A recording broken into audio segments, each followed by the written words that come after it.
15,000 അംഗങ്ങളുള്ള കാലാൾപ്പടയും അയച്ചിട്ടുള്ളൊരു വലിയ അസ്കറിനെ യസീദ് പറഞ്ഞയച്ചു. ആ അസ്കറിന്റെ നേതൃത്വത്തിൽ മദീന നിവാസികളിൽ വമ്പിച്ച പോരാട്ടം, ഖലീഫയില്ലാത്ത മദീന നിവാസികളുടെ പോരാട്ടവും ഖലീഫയ്ക്ക് കീഴിലുള്ള ഈ സൈന്യത്തിന്റെ പോരാട്ടവും പറയണ്ടല്ലോ. നമ്മളെ പണ്ടത്തെ മാപ്പിളലഹള ഓർമ്മിക്കാൻ ഏറ്റവും ഫസ്റ്റാണ്. ബ്രിട്ടീഷുകാരൻ്റെ പട്ടാളം ആയുധമില്ലാത്ത മടാളെടുത്ത് നമ്മളെ കാക്കാമാർ കൂട്ടിയിട്ട് നടന്ന പോരാട്ടം പോലത്തെ വമ്പം പോരാട്ടം. ഈ പോരാട്ടമാണ് രണ്ടാം ഫിത്ന എന്ന് പറഞ്ഞത്. സയ്യിദ് ഇബ്നുൽ മുസയ്യിബ് പറയുന്നു, ഈ രണ്ടാം ഫിത്ന മുസ്ലിമീങ്ങൾക്കിടയിൽ വന്നപ്പം വന്ന നഷ്ടം എന്ത്? അവർ കാണുന്ന നഷ്ടം വീട് കരിഞ്ഞു അല്ല, സ്വത്ത് നശിച്ചു അല്ല, ആളുകൾ പോയി അല്ല, പള്ളി ഖറാബായി അല്ല, മണ്ണ് നാശപ്പെട്ടു അല്ല, ഈന്തപ്പന തോട്ടങ്ങളൊക്കെ ആകെ ആട് കയറി നശിപ്പിച്ചു, അല്ലെങ്കിൽ തീ കയറി നശിപ്പിച്ചു, കരിഞ്ഞു, ഇതൊന്നുമല്ല. സയ്യിദ് ഇബ്നുൽ മുസയ്യിബ് എന്ന വിശ്രുതനായ താബിഈങ്ങളിൽപ്പെട്ട മഹാമുഹദ്ദിസായ പണ്ഡിതൻ കാണുന്ന അപകടം നല്ല നല്ല നല്ല മനുഷ്യന്മാരായാലും മരിച്ചുപോയി. ആരാ പിന്നെ കാണുന്ന മനുഷ്യൻ? ഹർറത്തിന്റെ കാലത്തുണ്ടായിരുന്നത് അസ്ഹാബുൽ ബൈഅത്ത്, ബൈഅത്ത് റിദ്വാൻ എന്ന അള്ളാന്റെ റസൂല് മരത്തിന്റെ ചോട്ടിന്ന് കയ്യും പിടിച്ച് ബൈഅത്ത് ചെയ്ത പോരാട്ടത്തിന്റെ ബൈഅത്താണ്. അവസാനത്തെ തുള്ളി രക്തം ചിന്തുന്നത് വരെയും ഇസ്ലാമിന്റെ സൈന്യത്തിൽ നിന്നും ഞാൻ ഓടില്ല, യുദ്ധക്കളത്തിൽ നിന്ന് വീഴില്ല, എന്റെ അവസാനത്തെ തുള്ളിച്ചോരയും ഇസ്ലാമിന് എന്ന് അള്ളാഹുവിന്റെ റസൂലിന്റെ കൈ പിടിച്ചിട്ട് അള്ളാന്റെ റസൂലിനും പിടിച്ചിട്ട് ബൈഅത്ത് ചെയ്ത ബൈഅത്ത്, പോരാട്ടത്തിന്റെ ബൈഅത്ത്, ബൈഅത്ത് റിദ്വാൻ. ബദരീങ്ങൾ കഴിഞ്ഞാൽ സ്വഹാബത്തിൽ സ്ഥാനമുള്ളവർ ഇവരാ. ഉഹദീങ്ങളൊന്നും പറഞ്ഞാൽ കൂട്ടൂല. ബദരീങ്ങൾ കഴിഞ്ഞാൽ പോരാട്ടത്തിൽ സ്ഥാനമുള്ളവർ ബൈഅത്ത് റിദ്വാന്റെ ബൈഅത്ത് പങ്കെടുത്തൂല, പോരാടിയിട്ടില്ല, അവിടെ യുദ്ധേ നടന്നിട്ടില്ല ഹുദൈബിയയിൽ.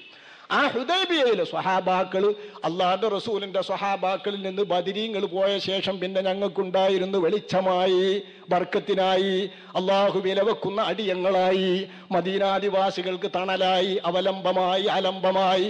ഈ സ്വഹാബാക്കൾ രണ്ടാമത്തെ ഫിത്ന, ഹർറത്തിന്റെ ഫിത്ന വന്നപ്പോൾ അവരും തീർന്നല്ലോ.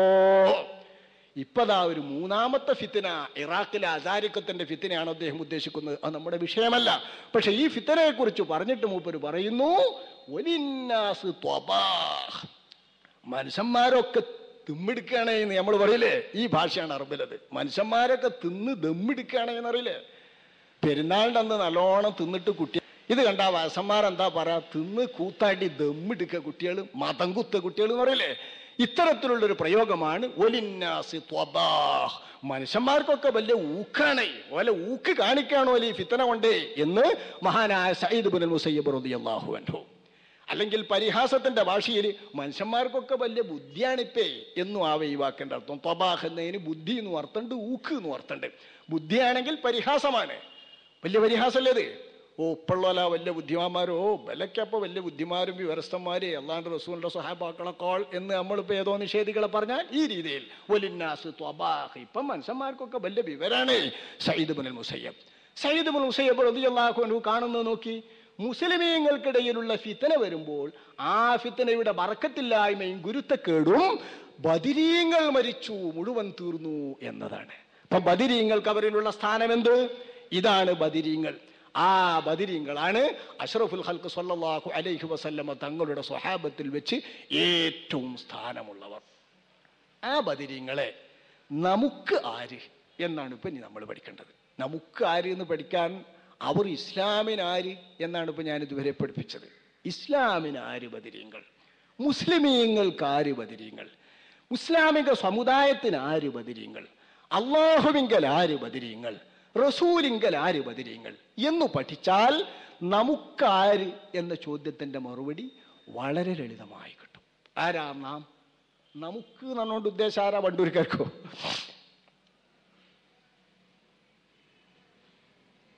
അല്ല, നമുക്ക്, അതായത് മുസ്ലിമീങ്ങൾക്ക്, ലോകത്തെ വർത്തമാനകാല മുസ്ലിങ്ങൾക്ക് ആര്? വർത്തമാനകാല മുസ്ലിമീങ്ങളിൽ ബദരീങ്ങളെ പോലുള്ള സ്ഥാനമുള്ളവരെ ബഹുമാനിക്കുന്ന നല്ല മനസ്സുള്ളവർക്ക് ആർ? അങ്ങനെയാവാം. സുമനസ്സുകാർക്കാര്, അല്ലെങ്കിൽ വിശ്വാസികൾക്കാര്, അല്ലെങ്കിൽ സമുദായത്തിന് ആര്? ഇതാണ് ബദരീങ്ങൾ നമുക്കാര് എന്ന പോയിന്റിൽ നമ്മൾ ചിന്തിക്കേണ്ടത്. ആരാണ് ഇപ്പൊ ബദരീങ്ങൾ എന്നാ നമുക്ക് തിരിഞ്ഞത്? അള്ളാഹുവിന്റെ അടിയങ്ങളുടെ കൂട്ടത്തിൽ വെച്ച് അള്ളാഹു ഏറ്റവും ആദരിച്ചിട്ടുള്ള അടിയാൻ ബദരിയാണ്. അതാണ് ബദരീങ്ങളുടെ നേതാവ്. വഅഫ്ദലുഹും വഅഫ്ഖറുഹും സയ്യിദുൽ ബശർ അഷ്റഫുൽ ഖൽഖ് ത്വാഹ റസൂലുള്ളാഹി സ്വല്ലല്ലാഹു അലൈഹി വസല്ലം. അള്ളാഹുവിന്റെ റസൂലാണ് ബദരീങ്ങളിൽ ഒന്നാമൻ. ബദരീങ്ങളെ പറയുമ്പോൾ ഒന്നാമൻ പറയാ ആരംഭ നബി കരീം സ്വല്ലല്ലാഹു അലൈഹി വസല്ലം തങ്ങളാ. നബിനെ വിട്ട് ബദരീങ്ങൾ എണ്ണാൻ കഴിയോ? ഇല്ല. ബദറിന്റെ കൂലി എനിക്കും വേണോ എന്നല്ലേ നബി പറഞ്ഞത്. ആകെയുള്ള ഒട്ടകങ്ങൾ, ഒരൊട്ടകത്തെ 3-4 പേർ വെച്ചുകൊണ്ട് ബദറിലേക്ക് അള്ളാഹുവിന്റെ റസൂലിന്റെ നിർദ്ദേശപ്രകാരം നീങ്ങുമ്പോ നബിക്കായിട്ട് ഒരൊട്ടകം സ്വഹാബാക്കൾ കൊടുക്കാമെന്ന് പറഞ്ഞിട്ട് നബിക്ക് വേണ്ട. നബിയും ഊഴക്കാരനായി മാറുകയാണ്. 3 ആളാണ് റസൂലുള്ളാന്റെയും ഒട്ടകത്തിന്റെ കൂട്ടാളികൾ. അലി ഇബ്നു അബീ ത്വാലിബ് റളിയല്ലാഹു അൻഹു, മർസദ് ഇബ്നു അബീ മർസദ് റളിയല്ലാഹു അൻഹു. അള്ളാഹുവിന്റെ റസൂലും 3 പേർ. ഊഴം വെച്ചിട്ട് ഒട്ടകത്തുമ്മ കയറുക എന്ന് പറഞ്ഞാൽ അതിനർത്ഥം ആദ്യം ഒരാൾ കയറുക, ബാക്കി 2 ആളും നടക്കുക. അയാൾക്കുള്ള വിഹിതം കഴിഞ്ഞാൽ പിന്നെ മറ്റേ ആൾ കയറുക, ഇയാൾ ഇറങ്ങുക, അയാൾ നടക്കുക. 2 ആളുടേതും കഴിഞ്ഞാൽ 3ആമൻ കയറുക, 2 ആളും നടക്കുക. ഇങ്ങനെ പോകുന്ന കൂട്ടാളി. അള്ളാഹുവിന്റെ റസൂല് കയറി. നബി തങ്ങൾ ഒരു വേള യാത്ര ചെയ്തിട്ട് നബിയുടെ ഊഴം കഴിഞ്ഞപ്പോ നബി ഇറങ്ങുമ്പോ നബിയുടെ കൂട്ടാളികൾ പറഞ്ഞു, ഒന്ന് അലിയാരല്ലേ? നബി വളർത്തിയ വളർത്തുമോനാണ്, സഹോദരപുത്രനാണ്, മകളെ കെട്ടിച്ച പുതിയാപ്പിളയാണ്, ചെറുപ്പക്കാരനാണ്, നബിനെ കാക്കാൻ കഴിവുറ്റ ആളാണ്, നബിക്ക് വേണ്ടി നടക്കാൻ എങ്ങനെയും അർഹതപ്പെട്ട ആളാണ്. അലിയാര് പറഞ്ഞു, മർസദ് ഇബ്നു അബീ മർസദും പറഞ്ഞു, നബിയേ അങ്ങ് ഞങ്ങൾക്ക് വേണ്ടി ഇറങ്ങേണ്ട, അങ്ങേക്ക് വേണ്ടി ഞങ്ങൾ നടക്കാൻ തയ്യാറാണ്, ഞങ്ങൾക്കൊരു വിമ്മിഷ്ടവും അതില്ല, 1000 വട്ടം സന്തോഷേ ഉള്ളൂ. അള്ളാന്റെ റസൂൽ ആ സമയത്ത് ഇറങ്ങിയപ്പം പറഞ്ഞ മറുപടി, മാ അൻതുമാ ബിഅഖ്വാ അലൈഹി മിന്നി വമാ അന ബിഅഗ്നാ മിൻകുമാ മിനൽ അജ്രി.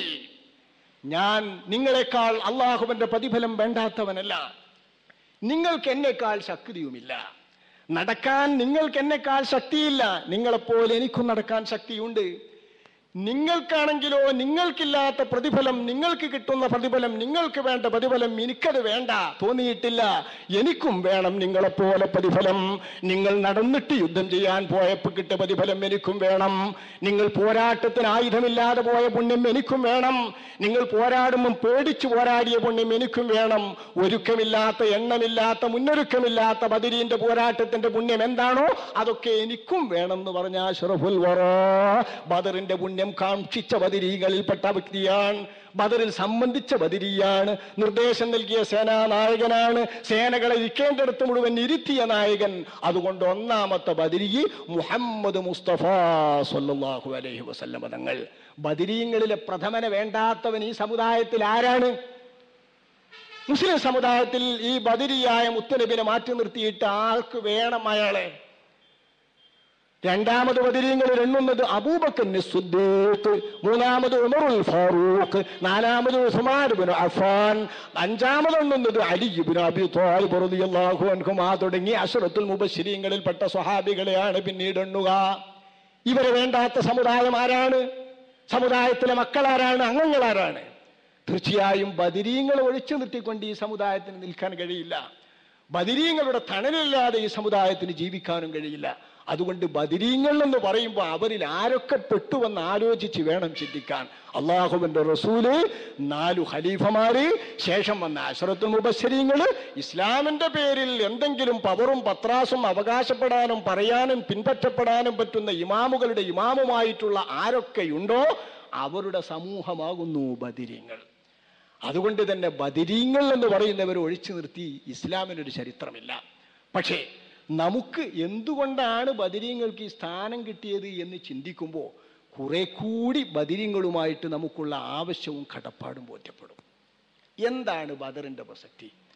എന്താണ് ബദറിന്റെ സ്ഥാനം? നിങ്ങളൊന്ന് ആലോചിച്ച് നോക്കി. അവിടെയാണ് ബഡിൻ നടന്നില്ല യുദ്ധം, മലപ്പുറത്തും നടന്നില്ല യുദ്ധം, ഓമാനൂരും നടന്നില്ല യുദ്ധം, പലസ്തീനിലും നടക്കണില്ല യുദ്ധം, ഇറാഖിലും നടന്നില്ല യുദ്ധം, ലബനാനിലും നടന്നില്ല യുദ്ധം. അതേമാതിരി ബദരീങ്ങളും കൂട്ടാൻ പറ്റില്ല.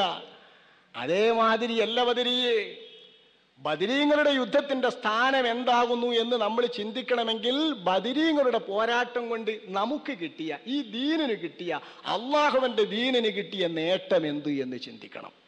അത് ചിന്തിക്കുമ്പോഴാണ് ബദരീങ്ങൾ നമുക്ക് ആര് എന്നല്ലോ മനസ്സിലാവുക.